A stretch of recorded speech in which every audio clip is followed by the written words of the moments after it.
찌무라 간조전집 제10권 제26부 일본의 7번째 녹음 27부 인종문제 28부 세계 기도드리고 녹음하겠습니다. 주님의 은혜를 진심으로 감사드립니다. 하나님 아버지께서 좋은 책을 읽도록 인도하여 주시는 은혜를 진심으로 감사드립니다.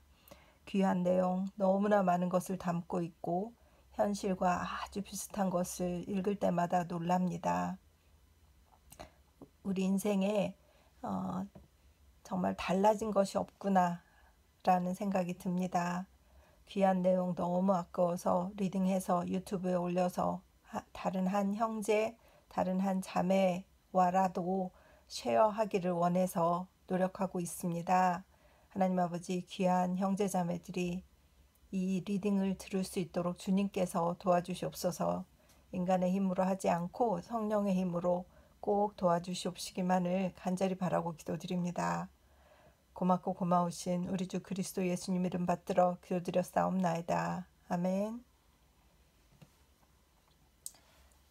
일본적 기독교.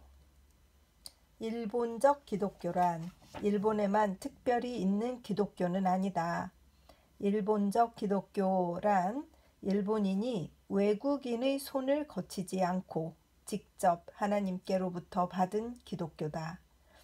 그것이 무엇인지는 일목요연하다. 이와 같은 의미에서 독일적 기독교가 있다. 영국적 기독교가 있다. 스코틀랜드적 기독교가 있다. 미국적 기독교가 있다. 그 밖에 각 나라의 기독교가 있다. 그리고 또 이런 의미의 일본적 기독교가 없어서는 안 된다. 아니, 벌써 있다. 사람의 속에는 심령이 있고 전능자의 입기운이 사람에게 총명을 주신다. 욥기 32장 8절. 일본 혼이 전능자의 입기운에 접할 때 거기에 일본적 기독교가 있다. 이 기독교는 자유다. 독립이다. 독창적이다. 생산적이다. 참된 기독교는 모두 이래야 한다. 일찍이 다른 사람의 믿음으로 구원받은 사람은 없다. 그와 같이 다른 나라의 종교로 구원받을 나라도 없을 것이다. 미국의 종교도 영국의 믿음도 그것이 비록 최선의 것이라 하더라도 일본을 구원할 수는 없다. 일본적 기독교만이 능히 일본과 일본인을 구원해낼 수가 있다. 1920년 12월 성서지 연구. 놀라운 깨달음이시네요. 기독교가 그 코어 사영리, 그 중심이 되는 사영리, 예수 그리스도, 그리고 삼위일체, 이 모든 것은 본질이 변하지는 않지만 그것이 어떤 나라에 어떤 사람들과 만났을 때 그 나라에서 어떤 꽃을 피우는가 하는 것은 그 나라 사람들이 어떤 종교로 이 기독교를 발전시키는가에 크게 좌우되는 것 같고, 각 나라에서 이 놀라운 종교를 받아들여서 그 나라에 적합한 종교로 자기들의 영혼에 알맞는 종교로 발전시킬 때만이 이 종교가 그 나라에서 크게 역할을 하는 것이로구나, 이런 생각이 들고, 일본이나 한국이나 외국에서 들어온 종교였기 때문에 우리의 입김으로, 하나님의 입김이 우리의 영혼에 한국인, 일본인 이렇게 각 나라에 적절하게 맞게 승화시키는 그 위대한 종교가가 필요했었다는 것이죠. 일본은 우찌무라 간조라는 분이 그것을 깨닫고 평생에 거쳐서 그 인생을 보냄으로써 그 일본화된 일본의 기독교가 있는데 비해서 한국은 한국의 기독교가 있는 것일까? 오히려 그것이 교회라는 어떤 사찰, 템플, 신전처럼 이렇게 소상공인처럼 비즈니스화 되어서 신학교를 나온 사람들이 교회를 세워야만 되는 것. 그런 것으로 오히려 기독교가 색깔이 변한 것이 한국의 기독교일까? 이런 생각을 해보게 되는 메시지인 것 같습니다. 한국의 기독교 스타일로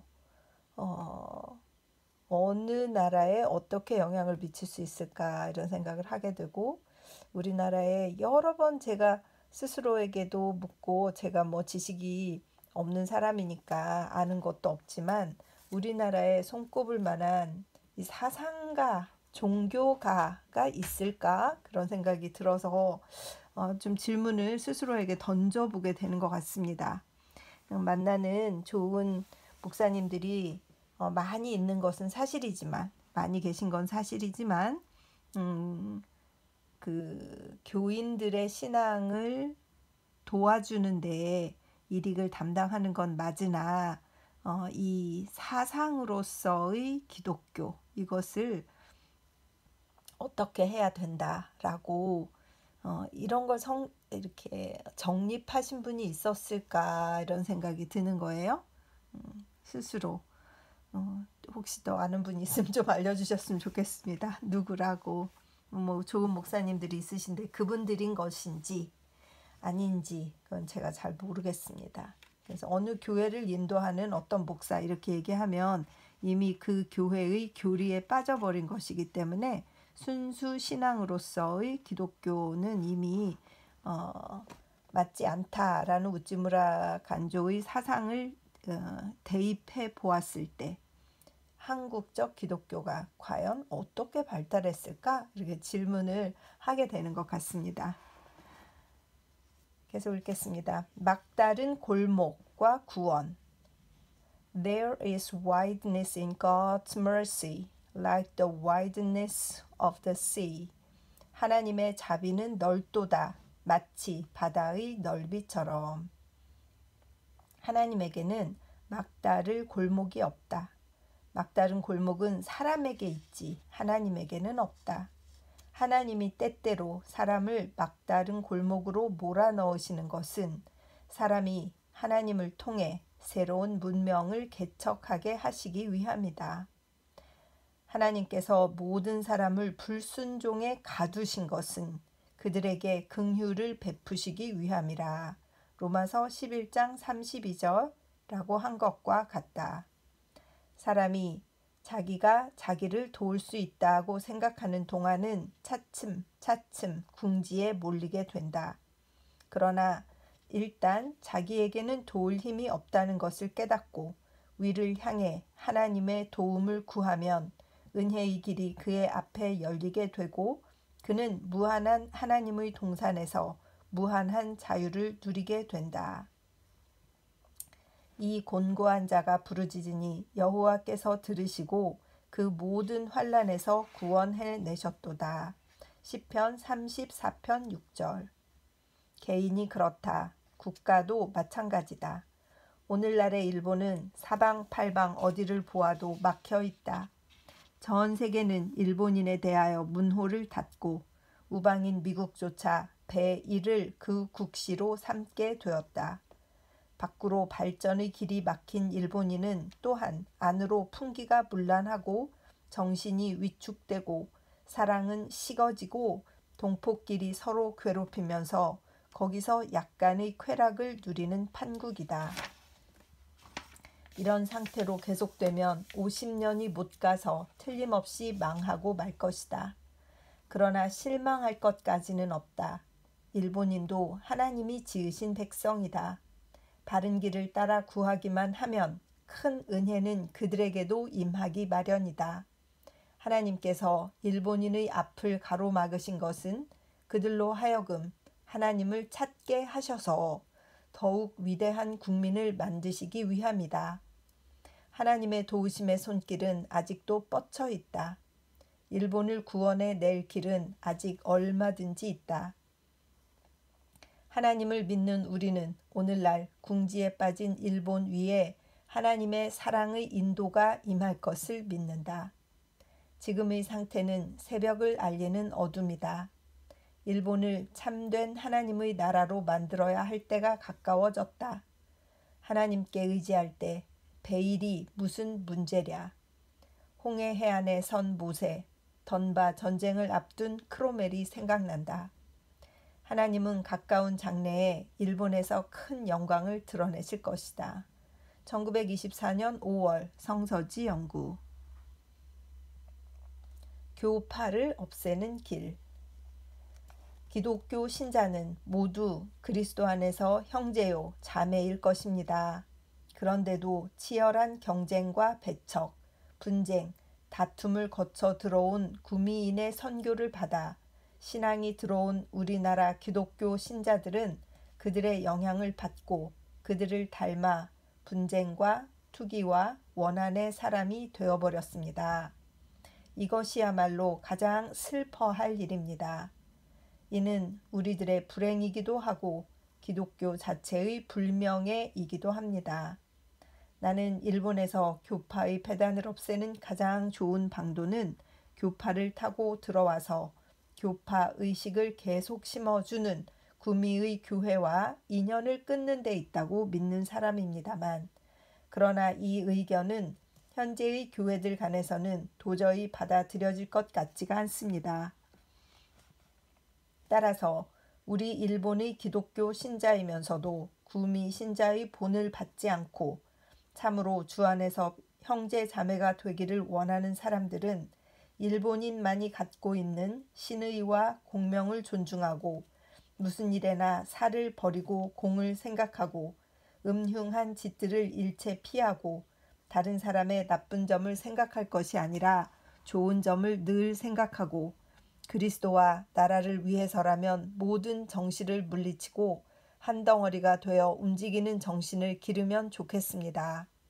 서양에서 일어났던 기독교의 교파가 일본에서는 사라져 버리기를 절실히 기원합니다. 일본의 기독교계는 서양의 그것과는 완전히 달라져서 지상 천국이 되었으면 얼마나 좋을까요? 그렇게 되려면 우리가 선량한 기독교 신자가 되기 전에 먼저 선량한 일본인이 되어 일본인으로서 부끄러운 일은 결코 하지 않도록 서로 힘써야 하겠습니다. 1924년 9월 성서지 연구. 기독교 신자와 일본인. 이제 와서는 드문 것이 기독교 신자가 아니다. 일본인이다. 기독교 신자는 얼마든지 있다. 없는 것은 일본인이다. 정직하고 성실하고 의리를 존중하고 도를 그릇됨 없이 행할 줄 아는 일본 고유의 남녀들이다. 그래야 참된 기독교 신자가 있을 수 있다. 참된 일본인이 없이는 일본에서 참된 기독교 신자가 있을 수 없다. 나다나엘은 참 이스라엘 사람으로 그 마음에 거짓이 없는 사람이었다. 그랬기 때문에 참 기독교 신자가 될 수 있었다. 토박이 독일인이었던 루터가 독일이 낳은 최선의 기독교 신자였다. 그 나라를 사랑하지 않고 그 나라의 특성을 띠지 않은 사람으로서 좋은 기독교 신자가 되었던 예는 없다. 비일본적인 일본인이 참으로 좋은 기독교 신자가 될 턱이 없다. 일본인이 되는 길을 모르는 일본인이 어떻게 그리스도의 참 제자가 될 수 있겠는가? 일본인이 되기를 꺼리고 미국인이나 영국인의 흉내만 내려는 일본인은 일본의 반역자이며 그리스도의 적이다. 1926년 9월 성서지 연구. 이렇게 해서 일본에 대해서는 다 읽었습니다. 읽으면서 한국에 대해서 더 많이 생각을 하게 되고 한국 사람들의 이 정이 많은 문화, 서로 존중하고 사랑하는 문화, 그러나 또 사촌이 논을 사면 배가 아프다고 하는 이 질시의 문화, 이런 것들을 승화시켜서 성경적인 그 신앙이 기저에 깔려있는 한국인으로 거듭나야 우리가 진정한 세계 안에서 가장 우수한 나라가 되겠구나라는 생각이 들었습니다. 인종 문제. 인종차별을 없앰. 하나님의 눈에는 인종차별이 없다. 하나님은 인류의 모든 족속을 한 혈통으로 만드시고 온 땅 위에 살게 하시고 그들의 시대를 정해주시고 영토의 한계를 그어주셨다. 사도행전 17장 26절라고 하였다. 인류의 시조는 한 쌍뿐이고 모든 민족은 다 형제 자매다. 그런데 가인이 그 아우 아벨을 죽인 이래 인간이 하나님을 반역한 결과로 서로 원수가 되어 마침내 종족적, 민족적, 인종적 차별과 다툼과 시기가 벌어졌다. 그런데 인종적 차별의 원인이 여기에 있다는 것을 알면 이를 제거하기란 쉬운 일이 아님을 알 수 있다. 정치적 운동이나 외교적 수단으로 이를 없앨 수는 없다. 하나님께 대한 반역에서 비롯된 차별이니까 이 반역을 돌이킴으로써만 제거할 수 있다. 즉, 인종차별은 그리스도의 복음으로써만 없앨 수 있다. 인간이 하나님과 화목하게 될 때 동시에 만민과도 화목하게 된다. 사도 바울은 말했다. 너희는 유대인이나 헬라인이나 종이나 자주자나 남자나 여자 없이 다 그리스도 예수 안에서 하나이니라. 갈라디아서 3장 28절. 거기는 헬라인이나 유대인이나 할례당이나 무할례당이나 야인이나 스구디아인이나 종이나 자유인이 분별이 있을 수 없나니 오직 그리스도는 만유시요 만유 안에 계시니라. 골로새서 3장 11절. 여기에 1900여 년 전에 인종차별이 없어진 실예가 있다. 세례를 받고 그리스도 안에 들어와서 그리스도를 입은 사람, 그리스도를 통해서 새 사람이 된 그들 사이에는 그리스인이나 유대인, 미개인이나 수구디아인의 차별이 없어졌던 것이다. 그들은 모두 그리스도 안에서 하나가 되었다고 한다.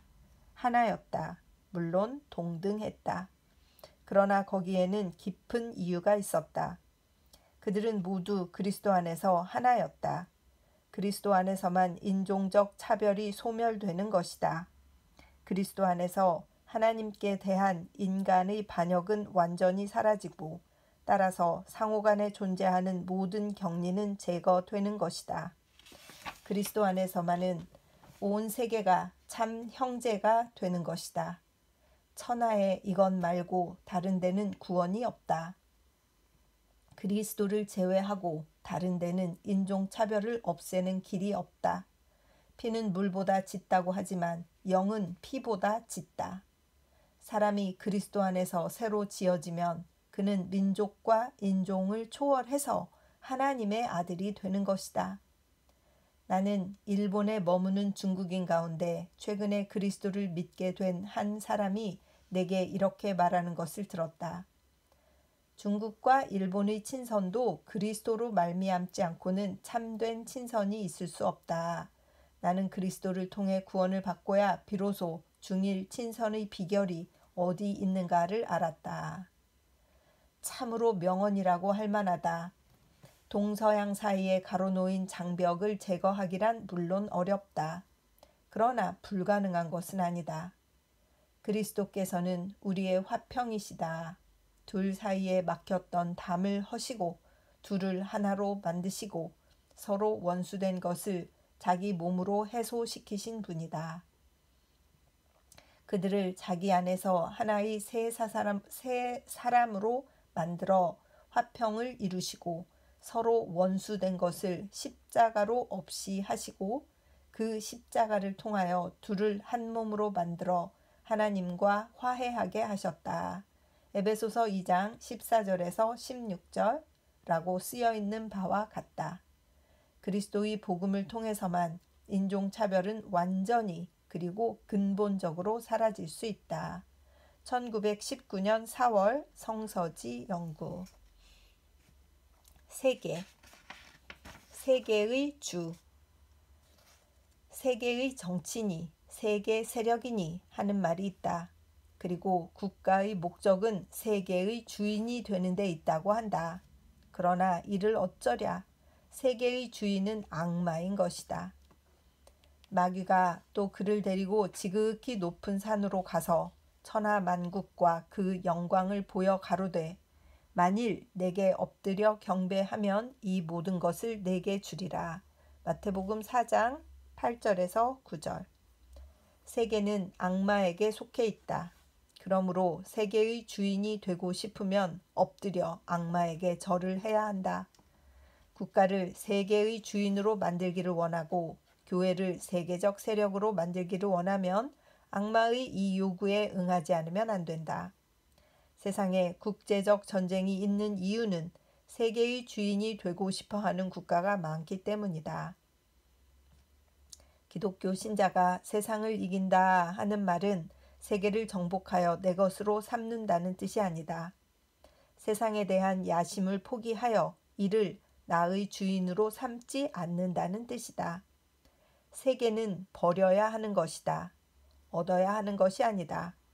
그리스도의 마음을 지닌 사람의 입장에서 보면 세계의 주인이 되고 싶어 하는 것은 천박한 야심이다. 수치스러운 욕망이다. 그리스도의 종이 되기를 원하는 사람은 먼저 이런 야심, 이런 욕망을 끊어버리지 않으면 안 된다. 1916년 1월 성서지 연구.